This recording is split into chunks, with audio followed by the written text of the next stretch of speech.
வெளிநாட்டுக்கு வேலைக்கு போகிறேன் அப்படின்னு சொல்லிட்டு ஊரில் வந்து தாராளமாக செலவு பண்ணீங்க அப்படின்னா, அங்கே தானே போகிறோம் போய் பார்த்துக்க போகிறோம்னு செலவு பண்ணீங்க அப்படின்னா, அதுக்காக பல சில மாதங்கள் வந்து கஷ்டப்படணும் நீங்கள் செலவு பண்ண காசு எடுக்கிறதுக்கு. அதே வேலையில் வந்து பார்த்தீங்கன்னா, இங்கே வெளிநாட்டு வேலைக்கு வந்த பிறகு நாம் தான் வருமானம் வருது அப்படின்னு சொல்லிட்டு இங்கே வந்த பிறகும் ஆடம்பர செலவு பண்ணிக்கிட்டுனா, அதுக்காக பல சில வருஷங்கள் வந்து நீங்கள் சேர்ந்து உழைக்கிற மாரி வரும்.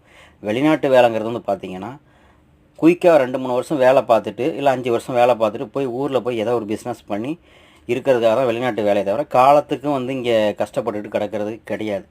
அதெல்லாம் வந்து உங்களுக்கு சொன்னால் புரியாது, வந்து அனுபவிச்சா தெரியும்.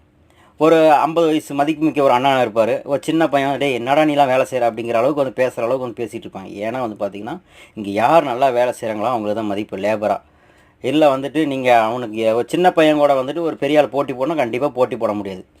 ஸோ அப்படிங்கும்போது ஏன்னா காலங்களாக திறன் குறையும். பல அவமானங்கள் பட்டு தான் காசு பணம் சம்பாதிக்கணும். அதனால் வந்து சிக்கனமாக இருங்க வெளிநாட்டில். தாராளமாக செலவு பண்ணாதீங்க.